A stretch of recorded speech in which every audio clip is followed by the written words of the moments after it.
¿Quién es la persona más aterradora que has conocido? Un antiguo paciente. No era un chico lo suficientemente grande físicamente como para ser verdaderamente aterrador, pero un día hizo suficiente daño como para ser inolvidable. Golpeó a 2 miembros del personal, literalmente, casi hasta quitarles la vida. Le rompió la nariz a otro por pedirle que no le tirara del cabello. Miles de dólares en daños, tanto a la propiedad de la empresa como a la de los empleados, televisores, ventanas, puertas, consolas de videojuegos, parabrisas, gafas, teléfonos, huesos. Literalmente, cada escalada diaria terminaba en un intento de desvivir a alguien. En un buen día, podíamos esperar de 2 a 4 intentos por turno, a veces con duración de horas. Nos regañaban si llamábamos a la policía para pedir ayuda. No querían que quedara mal ante la comunidad. No estábamos oficialmente prohibidos de presentar cargos personalmente, pero no se fomentaba. Todo el mundo hacía lo imposible para que este niño nunca enfrentara consecuencias. Por los 2 empleados a los que lastimó, lo único que tuvo que hacer fue hacer un dibujo para decir que lo sentía. Tenía casi 14 años. Terminó el dibujo, miró a los empleados con los que estaba y dijo: no lo siento. Me alegro de haberlo hecho. Ojalá les hubiera hecho más cosas. Ojalá los hubiera desvivido. Era mi trabajo ser su acompañante terapéutico. Cuando no estaba furioso, tenía sus momentos decentes. En una conversación tranquila, mientras jugábamos con Legos o algo parecido, le pregunté si le gustaría hablar sobre formas de evitar lastimar a las personas cuando se enoja. El niño me miró fijamente a los ojos y dijo: no, no quiero dejar de lastimar a las personas. Me gusta hacerlo. Le pregunté por qué. Se encogió de hombros y respondió: simplemente me gusta. Es divertido. Yo le creí. Hace muchos años, mi esposo publicó un anuncio en nuestro complejo de apartamentos buscando compañeros para jugar juegos de rol, Calabozos y Dragones, Pathfinder, Shadowrun, etc.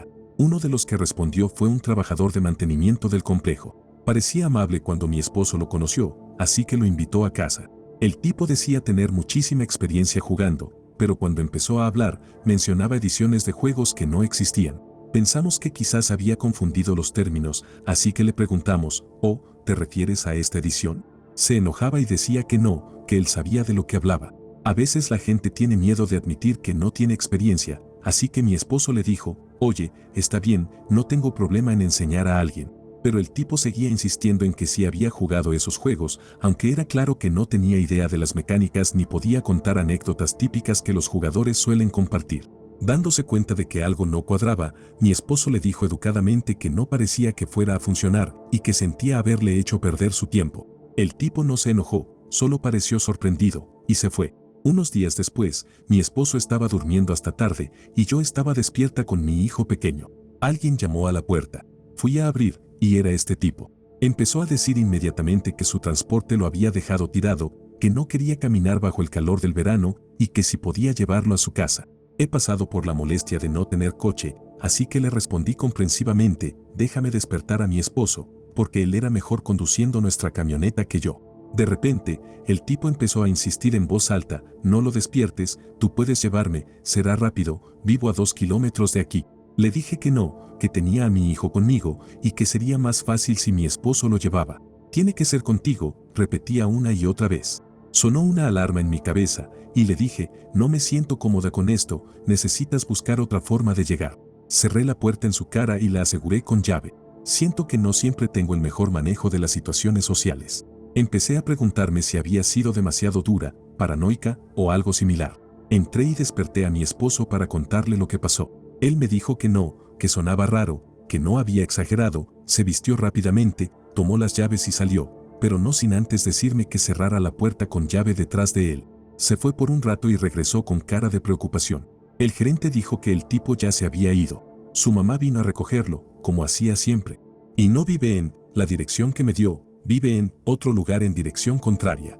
El gerente nos contó que el tipo era solo un contratista, que era completamente inapropiado que pidiera transporte a los inquilinos, incluso si ya lo habíamos conocido antes. Nos aseguró que no volvería. Nunca lo vi de nuevo. Nos mudamos aproximadamente un año después. 5 años después, mi esposo me llamó para que leyera algo en la computadora. Era un artículo sobre cómo un trabajador de mantenimiento de nuestro antiguo complejo había sido arrestado por agredir físicamente a un par de inquilinas. Usaba su llave maestra para entrar en los apartamentos. Una de las víctimas era solo una adolescente. Cuando las mujeres denunciaron lo sucedido a los propietarios, resultó que la gerente que conocimos ya no trabajaba allí, Las amenazaron con desalojarlas si llamaban a la policía. Gracias a Dios, una de ellas ignoró la amenaza y denunció. Había una foto. Era el mismo tipo. Me quedé horrorizada.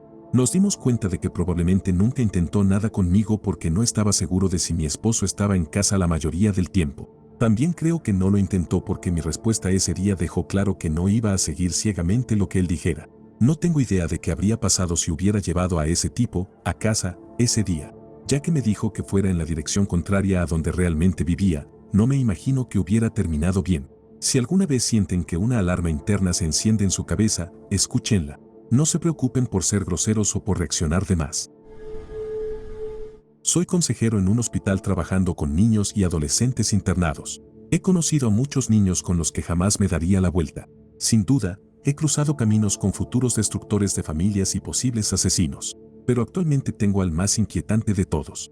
Hace unos días, en el informe del turno, nos hablaron de un nuevo joven que fue traído por el FBI. No es raro que los niños lleguen escoltados por la policía, pero esta es la primera vez que sucede algo así. Su casa fue allanada porque había estado publicando amenazas violentas en diversas redes sociales, además de hacer llamadas con la intención de utilizar explosivos a negocios locales.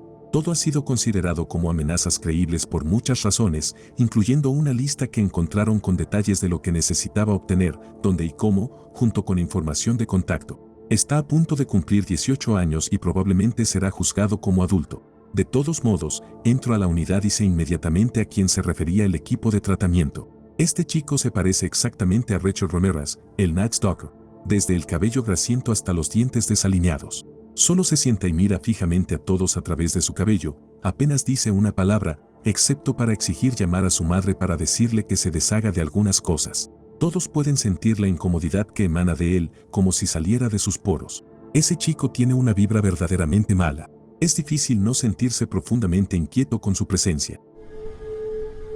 Tenía un amigo en la secundaria cuyo padre era exmilitar. Coleccionaba y vendía armas, tanto antiguas como modernas. También tenía un perro lobo que nunca hacía ruido y que no apartaba los ojos de ti si estabas a la vista. Fui a su casa probablemente unas 50 veces durante 3 años, y su padre me habló solo una vez. Nunca lo vi mostrar una expresión facial. Hubo 3 incidentes importantes. 1. Pasé la noche en su casa, una sola vez. Me desperté a mitad de la noche con sed, así que fui a la cocina a buscar algo de beber. Me giré después de llenar un vaso en el fregadero y el perro estaba justo detrás de mí, mirándome fijamente. Me sobresalté, retrocedí, y entonces vi a su padre parado en el marco de la puerta, con una pistola en la mano. Chasqueó los dedos, el perro lo siguió, y él se alejó sin decir una palabra. 2. Un día estábamos practicando tiro con rifles. Mi amigo fue a preguntarle a su papá si podíamos usar uno de sus rifles. Trajo un rifle alemán de calibre pequeño, aproximadamente .223, aunque yo no sabía nada de armas en ese momento, con una culata de madera personalizada y una mira telescópica grande. Nos dio instrucciones claras de no tocar la mira. Disparamos tal vez durante 30 minutos a una paca de heno a unos 50 metros de distancia. Su padre salió, miró el blanco, negó con la cabeza y tomó el rifle. Dejó su pipa, levantó el arma y disparó en menos de un segundo, dando en el centro del blanco. Luego ajustó la posición y disparó de nuevo, esta vez rompiendo un soporte de plástico de cerca eléctrica a unos 137 metros de distancia. Tomó su rifle y regresó adentro, sin decir nada. 3. Mi amigo y yo estábamos jugando de forma tonta, peleando y haciendo ruido, causando caos como adolescentes. En un momento, ambos teníamos unos postes de 4.5 metros que se usaban para sostener el tendedero y estábamos golpeándonos con ellos. Por desgracia, logré darle un golpe de suerte, o de mala suerte, en el costado del cuello, y se desplomó inconsciente. Entré en pánico y corrí a buscar a su papá. Él salió tranquilamente, revisó si estaba respirando, palpó suavemente el cuello de su hijo y luego me miró. Sin cambiar su expresión, simplemente dijo, vete. Así que me fui. Ese hombre era una figura imponente, silenciosa y aterradora, aunque nunca fue abiertamente agresivo conmigo. Pero su presencia y la forma en que manejaba todo, ya fuera un arma o una emergencia, me dejaron una impresión duradera. Mi abuela, santo cielo. Mi abuelo ya es una persona bastante intimidante. Tiene 73 años, mide 1.85 metros y todavía sube montañas en Utah con un equipo militar completo solo para mantenerse en forma. Además, es herrero y fabrica cuchillos personalizados, por lo que puede manejar un martillo de 34 kilogramos como si fuera un juguete. Es un veterano de Vietnam, francotirador entrenado militarmente, tiene su propio campo de tiro y a menudo lleva armas en sus caminatas para practicar disparos a larga distancia sin el riesgo de herir a alguien. Mucha gente le tiene miedo, pero como dice un amigo de la familia, las personas estúpidas le tienen miedo al abuelo, las inteligentes le temen a la abuela. Ella tiene 70 años, mide 1.52 metros y fue la primera mujer oficial en la oficina del sheriff del condado. Los policías que la conocieron todavía le tienen miedo. Era la mejor tiradora del departamento y, cuando se retiró, varios compañeros bromeaban diciendo que ahora alguien más podría ser el mejor tirador. Supervisaba al equipo de trabajo y, un día, mientras tejía un mono de ganchillo para mi hermano, uno de los reclusos comentó que estaban bajo las órdenes de una mujer diminuta tejiendo un mono. Otro recluso la miró y dijo, sí, pero yo no me metería con ella ni de broma. La abuela, siendo la mujer formidable que es, simplemente respondió, si sabes lo que te conviene, le harás caso. Tenía una política clara que le explicaba a cada preso, si la trataban con respeto, ella los trataba con respeto. Más de una vez, algún preso grande y musculoso llegaba por primera vez, hablaba de más o intentaba algo, y terminaba en el suelo preguntándose qué demonios había pasado. Raramente lo intentaban de nuevo. Se retiró antes de que yo naciera, pero aún tiene una gran influencia en la oficina del sheriff, sigue siendo una excelente tiradora y puede defenderse en una pelea. Además, el abuelo es su aliado incondicional. Haría cualquier cosa para protegerla y seguiría sus órdenes sin cuestionarlas si ella lo enviara tras alguien. Amo a mis abuelos, pero no hay forma en este mundo en la que quisiera cruzarme con ninguno de los dos, especialmente con la abuela. Esto fue hace años. Estábamos haciendo una fiesta en el bosque, muy lejos de cualquier camino. Éramos probablemente unas 10 personas en 5 vehículos. Uno de los autos se fue a buscar más cerveza. Mientras escuchábamos música, un tipo con pinta de vagabundo apareció caminando. Quizás tendría unos 20 y tantos años. Comenzamos a hablar con él un poco, y el tipo era realmente inquietante. Hablamos entre nosotros y decidimos que necesitábamos alejarnos de él. Nos fuimos, y él nos pidió acompañarnos, pero le dijimos que nos íbamos a casa. Este tipo tenía una vibra al estilo de Charles Manson, algo no estaba bien con él. Esto fue antes de los teléfonos móviles, así que no podíamos contactar a nuestros amigos que habían ido a buscar cerveza, pero los encontramos como una hora después. Habían regresado al lugar de la fiesta justo cuando el tipo estilo Manson salía de ahí. Les dijo que nosotros todavía estábamos abajo y les pidió un aventón de regreso a la fiesta. Nuestros amigos sintieron la misma vibra extraña que nosotros. Ellos dijeron que no y pusieron el coche en reversa. Mientras retrocedían, este tipo sacó un cuchillo enorme y trató de pinchar una de las llantas delanteras. Aceleraron y salieron de ahí rápidamente. No podíamos reportarlo a la policía. Algunos de nosotros éramos menores de edad y estábamos en un lugar donde no deberíamos haber estado. Pensamos que solo era un vagabundo loco que estaba de paso. Temprano a la mañana siguiente, la policía atrapó a este tipo intentando entrar a unas casas a la fuerza, aproximadamente a 2 kilómetros de donde estábamos. Resultó ser de otro estado y había atacado con un cuchillo a su madre. Ella sobrevivió, pero este tipo era realmente oscuro. Cuando lo miré a los ojos, tuve la sensación de que era capaz de cualquier cosa. Estaba en una barbacoa en España con amigos cuando conocimos a un tipo agradable que hablaba varios idiomas con fluidez, lo que hacía que fuera fácil conversar con él. Dice que es de Bélgica, igual que yo, así que bromeamos sobre lo pequeño que es el mundo, etc. Le pregunto a qué se dedica y me dice que está en el ejército. Tal vez no lo sepas, pero no tenemos un ejército muy grande en Bélgica. Como una muy mala broma, le pregunto si ha visto combate. Su cara cambia por completo, sus ojos se vuelven realmente intimidantes. Me dice que estuvo en Kosovo. Me sorprende un poco, porque no recordaba que el ejército belga hubiera estado activo en combate allí. La tensión se vuelve muy fuerte, cambio de tema, pero ya no quedaba nada del tipo agradable.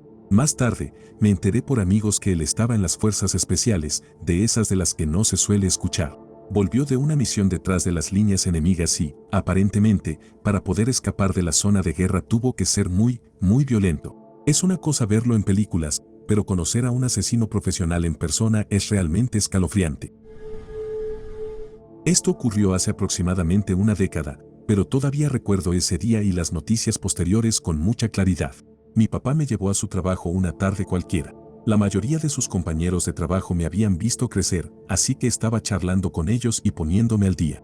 Yo tenía entre 14 y 15 años, aunque siempre he sido pequeña y parecía tener 2 o 3 años menos. Había un tipo nuevo, al que llamaremos T, a quien nunca había visto antes. Mi papá me lo presentó, y cuando lo miré a los ojos, supe de inmediato que algo andaba mal. Era como si no tuviera alma. Estaba vacío. Todos mis instintos de lucha o huida se activaron al instante. Me quedé cerca de mi papá porque te comenzó a hacerme preguntas personales, cuántos años tenía, a qué escuela iba, si tenía novio, etc. Seguía mirándome mientras le decía a mi papá que yo era bonita y que cualquier chico sería afortunado de tenerme. Me sonrió, y el peligro era absolutamente evidente. Apuré a mi papá para irnos y corrí al auto tan rápido como pude. Mi papá tardó un poco en bajar, pero tan pronto como cerró la puerta del auto, me giré hacia él y le dije, algo está mal con ese hombre, papá. No sé qué es, pero hay maldad en él. No quiero volver a estar cerca de él nunca más. Mi papá, algo sorprendido, aceptó no llevarme cerca de T de nuevo, y eso fue todo, hasta unos meses después. Un día, mientras hablábamos, mi papá me preguntó si recordaba a T. Le respondí, por supuesto. Guardó silencio por un momento antes de decirme, tenías razón. T se fue de vacaciones hace unas semanas y nunca regresó. Acabamos de enterarnos de lo que pasó, pidió días de vacaciones para salir del estado. Había estado preparándose durante meses para comprar a la hija de una madre para, ya te imaginarás para qué. Probablemente no era la primera vez. Por suerte, fue una operación encubierta de la policía, así que ahora está en prisión. Ninguno de nosotros lo vio venir. No sé cómo lo supiste, pero tenías razón. Desde entonces, nunca volví a cuestionar mis instintos. Hace unos 4 años, estaba en la biblioteca pública haciendo tareas escolares cuando un hombre se acercó, se sentó en mi mesa y comenzó a mirarme fijamente. Pasaron fácilmente 10 minutos antes de que me preguntara por qué llevaba audífonos dorados, eran baratos pero divertidos, de color oro. Luego me informó que los reyes en la época medieval obligaban a los campesinos a buscar oro porque en realidad eran entidades sobrenaturales que lo comían. Para este punto, ya estaba lanzando miradas de ayuda a los bibliotecarios, pero todos me ignoraban. Él siguió hablando un rato más y luego sacó una máscara, como esas que se usan en Halloween, y se la puso. Se quedó ahí sentado, mirándome. Finalmente, el oficial de seguridad de la biblioteca lo echó porque se negaba a quitarse la máscara. Me quedé en la biblioteca al menos 2 horas más antes de irme, pero al salir, él estaba afuera esperándome. Me siguió por una cuadra hasta que saqué mi teléfono y lo amenacé con llamar a la policía. Me llamó perra y se fue. Hace unos años, estaba en una ciudad nueva por motivos de trabajo. La primera noche, simplemente caminaba por la calle, deambulando después de que la ciudad se pusiera en silencio. Así que iba caminando por una calle vacía y vi a una chica caminando hacia una parada de autobús en dirección opuesta. La calle estaba oscura y vacía, con iluminación mínima, apenas lo suficiente para ver si la persona era una chica o un chico. 2 tipos la seguían. Ella se detuvo en la parada de autobús. Estos tipos solo la miraban y la seguían. Cuando me acerqué, ella me miraba a mí y a ellos. Todo parecía normal y los tipos estaban parados a solo unos metros de distancia. La miré y ella me miró con esos ojos llenos de lágrimas. Me quedé allí, muerto de miedo por lo que esos tipos podrían hacer, pero me propuse quedarme allí con ella. Ellos hicieron algunas llamadas. Justo entonces llegó un autobús urbano y ella subió. Los tipos también empezaron a caminar hacia el autobús, así que comencé a caminar directamente hacia ellos, rápido y con cara de enfado. Se detuvieron mientras el autobús se iba. La chica me susurró un gracias desde la ventana del autobús. Comencé a caminar de regreso hacia mi hotel. Los tipos me siguieron por una calle, pero luego supongo que se fueron. Cuando era de primer año en la secundaria, un chico de último año tenía un gran enamoramiento conmigo. Al principio no me molestaba, ya que parecía bastante tranquilo, un chico casual con el que podía hablar. Además, no lo veía como una amenaza, ya que mi hermano mayor también era de último año en nuestra escuela y el chico tenía mi misma altura, 1.55 metros. De repente, empezó a volverse muy pegajoso y apegado. Me enviaba mensajes sin parar, incluso cuando no le respondía. Llegó al punto de dejarme notas de amor y regalos en mi casillero y en mi dirección, que, lamentablemente, le había dado cuando éramos amigos y planeábamos pasar tiempo juntos en algún momento. Me despertaba con estos signos de afecto en la puerta de mi casa o los encontraba en mi casillero. Su primera clase estaba al lado de la mía, así que siempre intentaba bloquearme en el pasillo para hablar conmigo. Memorizó mi horario y tuve que cambiar mi ruta a las clases todos los días, rezando para que no adivinara por dónde iba a pasar. Mi familia empezó a darse cuenta de la situación y mi hermano mayor se encargó de que el chico fuera rechazado por todos. No es que no fuera ya un marginado de cierta forma, pero antes lo veían como alguien inofensivo. Mi hermano también lo amenazó directamente, diciéndole que si intentaba acercarse a mí de nuevo, no dudaría en educarlo. Todo esto era especialmente perturbador porque yo tenía 14 años en ese momento y el chico ya era mayor de edad. Soy gerente de un equipo en una corporación mediana. Estaba entrevistando personas para contratar a alguien para mi equipo. Como intentaba cubrir el puesto en una de nuestras oficinas a un par de estados de distancia, estaba haciendo las entrevistas en una oficina local de esa área. El hombre llegó y empecé a entrevistarlo. Desde el principio, sentí que algo no estaba bien. A medida que pasaba el tiempo, me sentía cada vez más incómodo a su alrededor. Soy un tipo bastante grande y, en ese momento, musculoso, pero, de alguna manera, no me sentía seguro en absoluto. La conversación era perfectamente normal, sus respuestas a mis preguntas estaban bien, pero no podía quitarme la sensación de que este tipo simplemente no estaba bien. Era como una vibra extremadamente poderosa, ¿sabes? Así que terminé la entrevista rápidamente, le estreché la mano y le dije que me pondría en contacto con él pronto. Spoiler, nunca lo hice. De todos modos, trabajé en la oficina el resto del día y luego me fui al hotel. Cuando salí del edificio de oficinas, vi al hombre de la entrevista todavía rondando en el estacionamiento. Esto era varias horas después. Estaba hablando por teléfono, caminando de un lado a otro y pateando basura al azar. Lo vi lanzar un bote de basura a los arbustos junto al edificio. Estaba de espaldas a mí. Me dirigí rápidamente a mi coche y salí de allí. No tengo idea de qué fue de ese tipo, y no quiero saberlo. Mi prima. Era de esas niñas que los adultos adoraban, pero que constantemente hacían cosas crueles a otros niños sin razón alguna. Extremadamente manipuladora. Me dejaba en paz porque mi padre era el hermano mayor favorito de su madre, pero para todos los demás, era juego limpio. Recuerdo una vez que jugamos a Bloody Mary en el baño de la escuela. Cuando las luces se apagaron, una niña empezó a gritar absolutamente aterrorizada, y cuando las luces volvieron, tenía unos rasguños profundos, irregulares y sangrientos en los brazos y la cara. Por supuesto, todas las niñas pensaron que había sido Bloody Mary, pero recuerdo haber mirado a mi prima, que solía ser muy habladora, y estaba en silencio, con una extraña sonrisa en su cara. Era la única de nosotras que tenía las uñas largas. Lo que me aterra de ella es que, la última vez que supe de ella, estaba de regreso en la escuela de posgrado en proceso de convertirse en psiquiatra. La idea de que alguien que disfrutaba tanto infligiendo dolor y que era capaz de manipular tan bien a los adultos cuando era niña como para ocultar su comportamiento, esté trabajando en una posición así en el campo de la salud mental, me da pavor.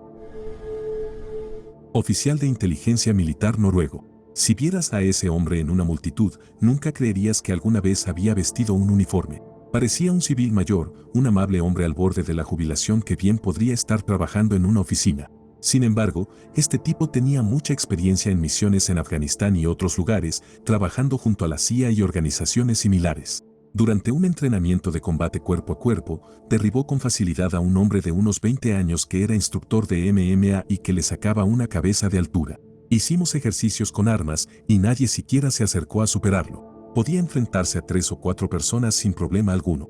¿Tienes un cuchillo? Ahora es su cuchillo. ¿Tienes un arma? Ahora es su arma. Cada vez que alguien intentaba atraparlo, fracasaba. Y para cuando te dabas cuenta de que habías fallado, ya te había desvivido 6 veces.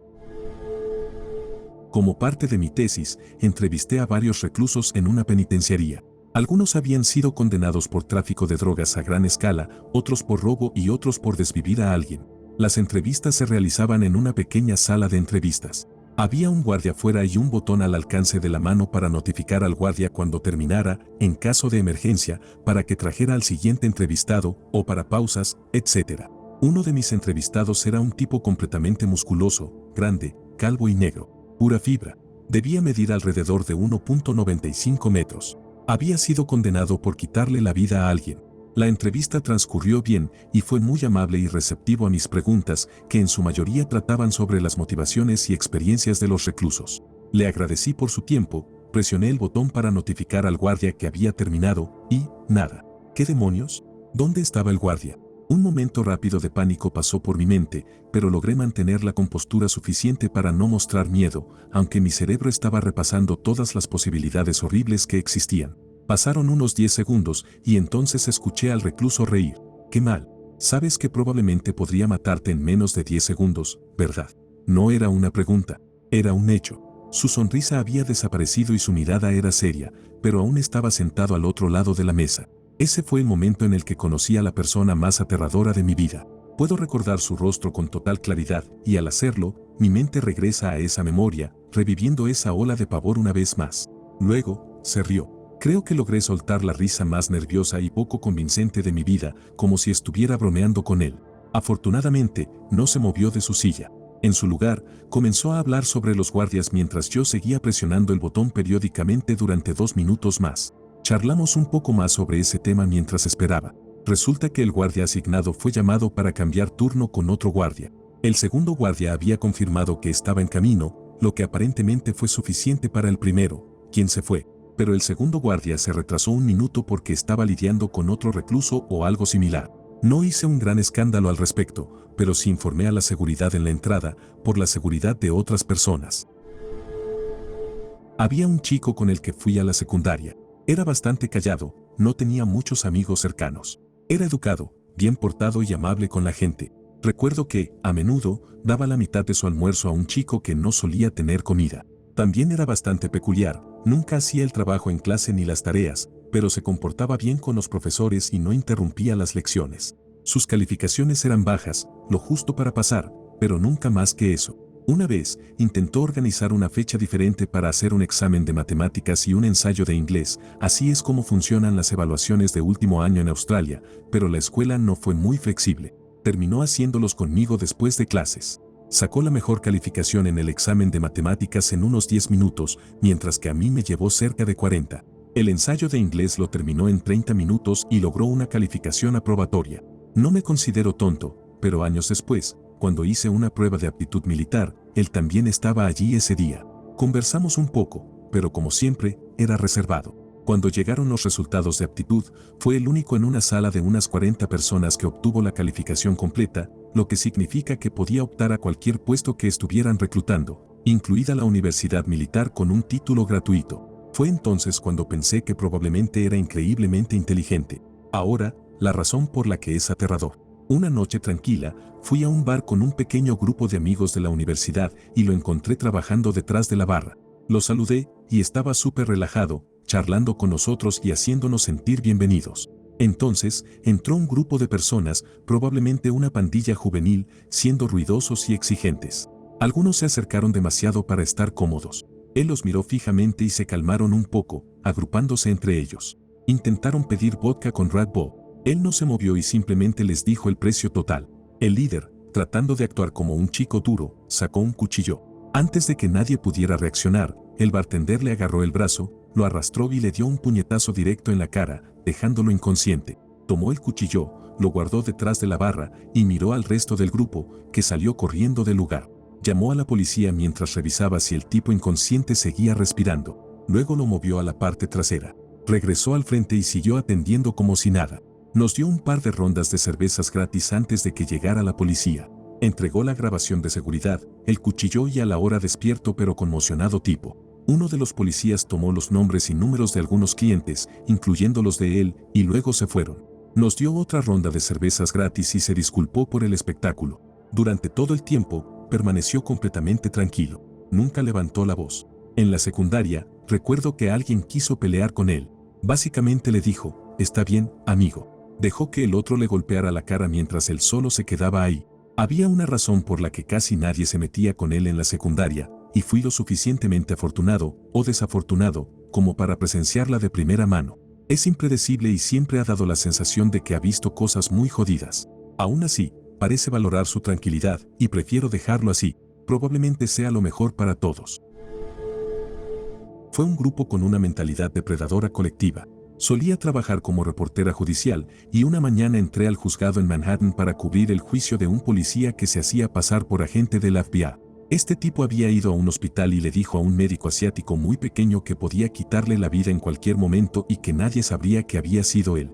El policía estaba teniendo una aventura con la esposa del médico y quería sacarlo del camino. Es decir, el idiota hizo eso en un hospital. Mientras entro al juzgado, llego al detector de metales y detrás de mí hay 2 detectives. Comienzan a hacer comentarios lascivos sobre mí y a reírse entre ellos. Era repugnante. Luego entro en la sala del tribunal, que estaba llena de policías que estaban allí para apoyar al acusado. Y sí, los 2 detectives que estaban detrás de mí en el detector de metales también estaban allí para respaldarlo.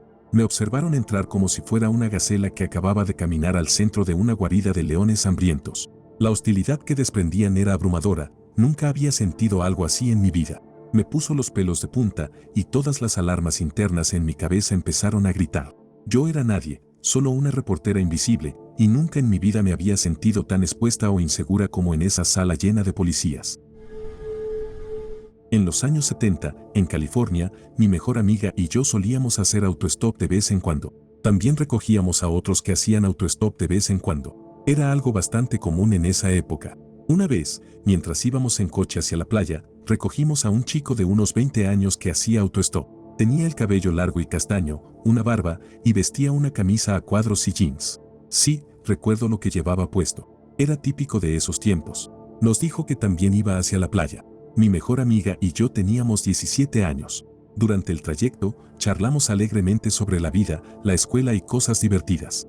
Nos reímos mucho. Nuestro pasajero no hablaba mucho, de vez en cuando sonreía ante algo que decíamos. Fuimos muy amistosas con él, pero de manera completamente platónica. A unos kilómetros de la playa, de repente nos pidió que nos detuviéramos para dejarlo bajar.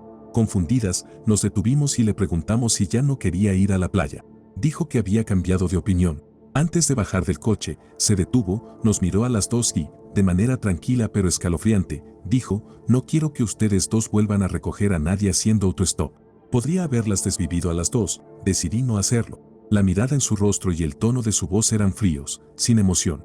Lo decía en serio, y sonaba como si probablemente ya hubiera desvivido a alguien antes. A los 17 años, no nos costaba creer que eso fuera posible. En ese breve y congelado momento en el tiempo, era aterrador. Salió del coche y se alejó sin mirar atrás. Nos quedamos ahí sentadas, en estado de shock, mirándonos la una a la otra. Desde ese momento, mi amiga y yo dejamos de hacer autostop de inmediato. En toda mi vida, nunca más he recogido a otra persona haciendo autostop. Cuando lo pienso, aún puedo escuchar la voz de ese hombre en mi cabeza y, sin querer, siento un escalofrío. Cuando tenía poco más de 20 años, me detuve en una gasolinera cerca de mi apartamento después del trabajo para comprar unas cervezas. Al tomar el paquete de 6 del refrigerador, escuché una voz detrás de mí que decía: «Oh, esta noche vamos a festejar bien». Me giré, confundido, y este tipo mayor me quitó la cerveza de la mano y luego puso su brazo sobre mi hombro, como si fuéramos viejos amigos o algo así. Tenía un agarre como de hierro y estaba bastante asustado. No soy un tipo pequeño, pero estaba fuera de forma, y este sujeto era bastante fuerte. Comenzó a decirme que él y su novia iban a venir a mi casa, mientras me llevaba hasta el mostrador. Por suerte, pude hacerle una señal al empleado de la tienda cuando este tipo miró por la ventana hacia su coche. Le dije con los labios: «Ayúdame», y él asintió. El tipo tuvo que soltarme para salir por la puerta, ya que no cabíamos los dos al mismo tiempo, y él salió primero. Miré al empleado, empezando a entrar en pánico, y él dijo en voz baja: «Cierra la puerta, yo la bloquearé». Así que, tan pronto como el tipo pasó, cerré la puerta y la sostuve mientras el empleado la aseguraba con un botón detrás del mostrador. El tipo se dio cuenta de que estaba bloqueado afuera y se enfureció. Comenzó a golpear la puerta de vidrio con los puños. El empleado le gritó que iba a llamar a la policía, y el tipo, furioso, tiró la cerveza al suelo, se subió a su destartalado coche y salió a toda velocidad. Le di las gracias al empleado repetidamente y lo elogié por actuar tan rápido. Me dijo que, desafortunadamente, dado que no estábamos en la mejor zona de la ciudad, ya había tenido que usar ese botón antes. Es aterrador pensar en lo que podría haber pasado. Mi plan era pisarle lo más fuerte que pudiera el pie al salir y luego correr. Pero, ¿quién sabe cómo habría terminado eso? No era aterrador cuando lo conocí, pero terminé sintiendo mucho miedo a lo largo del tiempo. Mi primer novio se volvió abusivo hacia el final de nuestra relación y comenzó a acosarme después de que rompí con él. Ahorraré los detalles, ya que tengo un conjunto de documentos literal de 10 centímetros de grosor sobre el tema, porque tomó más de 4 años para que dejara de hacerlo por completo. La última vez que supe de él fue hace 19 años, pero en los últimos tiempos he notado que me afectó mucho más de lo que pensé en aquel momento. No fue un gran extraño aterrador, sino alguien a quien realmente llegué a amar. Pero, si me encuentro en una situación similar, como si alguien simplemente apareciera en mi casa, siento ese mismo pánico que solía sentir entonces. Es algo que nunca desaparece del todo.